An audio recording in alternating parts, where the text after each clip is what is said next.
It had been several days since we'd been intimate, but it wasn't on purpose. I'd been so stressed from planning the wedding and tired when I got home from work. As much as I wanted it, I pushed his head away. I was in a giving mood, so I pulled off my nightie and flipped onto my knees. He hadn't seen me completely naked since I lost 12 pounds. Pounds I was not necessarily trying to lose, but the last 5 weeks of wedding stress had me a bit overwhelmed. I was feeling extra sexy tonight and wanted to show my body off. Devin didn't really moan, so the only way I knew he was about to finish was by looking up at his face. After about 30 seconds, I brought my hands up for the finale. I saw his eyes roll back. Then he placed his hand on top of my head and tapped, to signal the upcoming eruption. Being the English gentleman that he was, he always warned me when it was coming and pulled away, so he didn't blast me in the face. This time I remained and took the whole load for the very first time. Devin was leaving tomorrow for his bachelor party with his mates in the UK, so I wanted to give him something to remember. I waited a few seconds before I went to the bathroom to spit, and he came in after me to clean himself off. I still wasn't brave enough to swallow, but I didn't want him to know that I thought it was gross. We walked out of the bathroom together after I brushed my teeth and snuggled up together on the bed. I could smell the scented baby wipes on his hands as he rubbed my arm. He wrapped his arms around me as he did most nights, but when he fell asleep, I pushed his body away. Pop picked up Major this morning for some boy time bonding, and after I dropped Devin off at the airport, I had the strangest urge to go see Joey. I drove to the cemetery and parked under the old pine tree next to the lake. I walked around for a while looking for the tombstone that had my husband's name engraved on it. I hadn't been back since we buried him and wasn't exactly sure where it was after all this time. I just remember staring at the same tree during most of the service. I wouldn't have claimed to have been coherent on the day of his funeral because it all felt like a dream. I hoped he wasn't mad at me for not visiting. I saw the name of my first love, partially covered by grass clippings, and took a deep breath. I wiped the dirt off with my hands and sat down on the ground next to the cement plaque. I sat for a few moments staring into the sun's reflection on the water off the lake and watched the ducks graze before I spoke. Hey, Joey. I know I haven't been here since you were buried, but I hope you haven't forgotten about me. Goodness knows I haven't forgotten about you. I've missed you a lot, and I have so much to tell you. I met Mrs. Fields, and we moved into the house you picked out for us. It's perfect, by the way. You always did have good taste, I said, laughing back a sob. I graduated from nursing school, and I got a job right away at the big hospital down the street. I love being a nurse. It is so fulfilling. Sometimes when I open my old textbook to do research, I remember that time you helped me with my anatomy homework. Aw, the good old days. What else?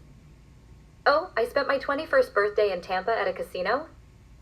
Hannah, the girls and I had a good time, but I suck at gambling, I told him as I dabbed at tears with my knuckle. So much has happened. I got a car, a tattoo, and I even cut my hair. You probably wouldn't even recognize me. Guess what? We had a son. I named him Major Tristan Hunter, just like you wanted. I'm sorry you didn't get to meet him. I was so scared in that delivery room without you. He was a big baby, and he has gotten so much bigger now. He's so smart and kind, just like you were. All the girls at the daycare have a huge crush on him. He came out with dark hair and bright blue eyes, but his hair has since gotten lighter, and his eyes have turned more greenish like Hannah and my mom's. I regret to inform you, with every day that goes by, he's starting to look more and more like my mom. Speaking of my mom, she and Hannah are doing great. Our relationship is better than it ever was, thanks to you. We had Major's first birthday at the zoo. His favorite show is Barney, and his favorite food is avocados.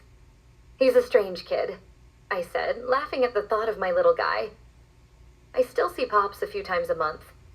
He babysits Major sometimes when I'm working, or he'll stop by if he's on this side of town.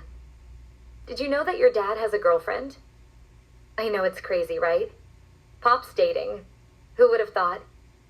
Well, if I'm being 100% honest, I kind of have someone new too, I admitted, sniffing hard and looking down at my new engagement ring.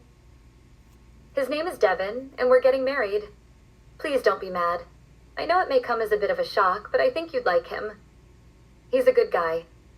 You meant so much to me, and I know that you don't want me to be alone for the rest of my life, right?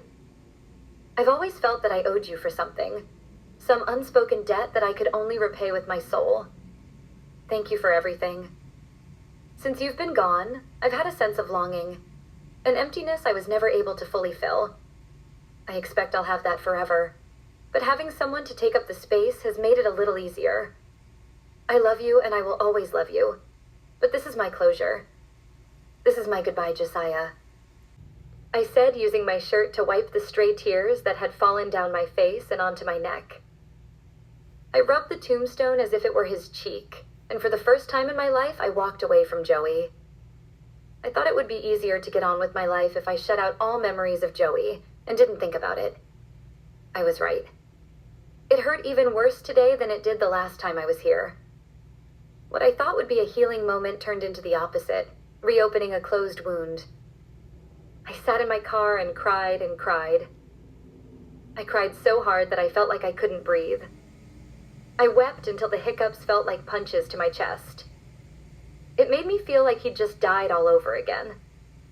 I cleaned myself up with some tissue I found in my console, and I turned over the ignition. When I got home and settled in, I called Pop. Hey, Pop, I was just calling to see what time you were bringing Major back. Oh, is everything all right, Sweet Pea? He asked. Even though he couldn't see my face, he knew somehow I'd been crying. Yes, of course. I just got done handling some things I'd been avoiding. I'm fine, I said as I cleared my throat. I have something to tell you. He trailed off and I heard a scratching static sound coming from his end. What? I asked and waited a few seconds. Pop? Hello, Pop? Oh, I guess it can wait. He reassured. Are you sure? Yeah, something has come up, Haley. Would it be possible for you to come pick Major up? Yes, of course. I'm on the way. What was typically a 30-minute drive to Pop's house ended up only taking about 17. I sped through downtown and accelerated up the highway. I'd never driven over 70 miles per hour, but something in Pop's voice gave me the chills. He had never once since I'd known him called me Haley. I was pushing 90 miles an hour when I got to his exit. I veered off and blasted the AC because I was sweating bullets at this point. The radio was off so that I could focus when I rounded the entrance of Pop's neighborhood. When I turned onto Pop's street, I saw a dark gray Charger sitting at the stop sign. I passed it not thinking much about it, but when I looked in my rear view, I saw that it had Virginia plates. What the fuck is going on? Could that have been the car that Hannah saw at my house? I zoomed into Pop's driveway and jumped out of the car without turning it off. I tried the handle, and when I realized it was locked, I started to pound on the wrought iron door ferociously. The lock snapped back, and the door opened slowly. I pushed my way in and saw Major sitting on the floor playing with a little plastic army truck. I scooped him up to hug him and kiss him, then sat him back down. What's going on? You scared me half to death. Is someone in trouble? I demanded, glaring at Pop, and tapped my foot nervously. No, no one is in any trouble. I had kind of a strange morning, that's all. He explained, rubbing his temples. Well, I thought something happened to Major. You weren't exactly forthcoming on the phone. I'm sorry about that, Sweet Pea. I was a bit flustered, that's all. It's okay, Pop. I needed to talk to you anyway. I planned on doing it when you dropped Major off later, but now's fine. When you RSVP'd to the wedding, you never mentioned if Ms. Tasha was coming with you. It's kind of a sit-down thing, so I just wanted to make sure we had the right number of plates. Looking up at me for the first time. Tasha and I will be there. Okay, great. We stood there just staring at each other for a few minutes through an awkward bout of silence. I felt a weird feeling in the pit of my stomach when he handed me Major's bag and the toy truck. This isn't his, I said, handing Pop back the plastic truck. It's new. A friend got it for him. Oh, okay, tell them thank you. I'll see you in a couple days then. Love you.